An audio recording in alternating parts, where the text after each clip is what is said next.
ভারাক্রান্ত হৃদয় বলতে হচ্ছে, এবং একটা দুঃখজনক ঘটনা। জীবন মৃত্যুর সন্ধিক্ষণে কন্টেন্ট ক্রিয়েটর কারিনা কায়সার সামাজিক মাধ্যমে কিছুদিন ধরেই ঘুরপাক খাচ্ছে এমন খবর। এর মাঝে জনপ্রিয় এই কন্টেন্ট ক্রিয়েটর নিয়ে জানা গেল বড় দুঃসংবাদ। তার শরীরের অবস্থা খারাপ বলে আইসিইউতে নেওয়া হলো। তো গত 3 দিন ধরে আইসিইউতে ছিল, কিন্তু গত রাত্রে হঠাৎ করেই একটু শ্বাস প্রশ্বাস ডেটোরেট করছে, কষ্ট হইতেছিল, তার একটু জ্বর ছিল, যে কারণে ডাক্তারদের সাজেশনে গত রাত্রে থেকেই লাইফ সাপোর্টে আছে।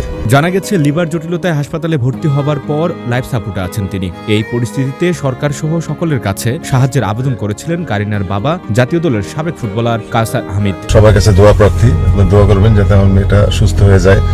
যদি এটা খুবই ব্যয়বহুল, তো আপনারা আমার জন্য দোয়া করবেন, এইটুকুই রইল। সাবেক এই ফুটবলার বৈশাখী টিভিকে জানান, মেয়ের জন্য সর্বোচ্চ চেষ্টা করছেন তারা। ভারতে নেয়ার প্রস্তুতি চলছে, ভিসাও হাতে পেয়েছেন। তবে বর্তমানে কারিনার শারীরিক অবস্থা আরো খারাপ। বাধ্য হয়ে আমরা হয়তো দেশের বাইরে নিয়ে যেতে হবে।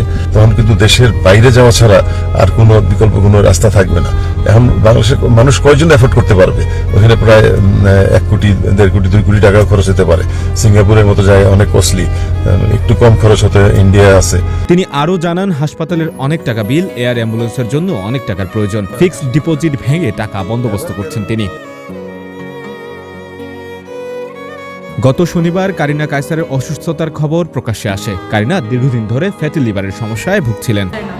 হঠাৎ করে সেলস রেপ এসে বলল কি, আপু আপনার একটা পছন্দ, আপনার সাইজের দিব। সঞ্জয় দত্ত, বৈশাখী সংবাদ। সাইজের আছে থাকলে দিতে পারি, বলে কি না না না, আপনার সাইজের আছে, আমরা দিতে পারি।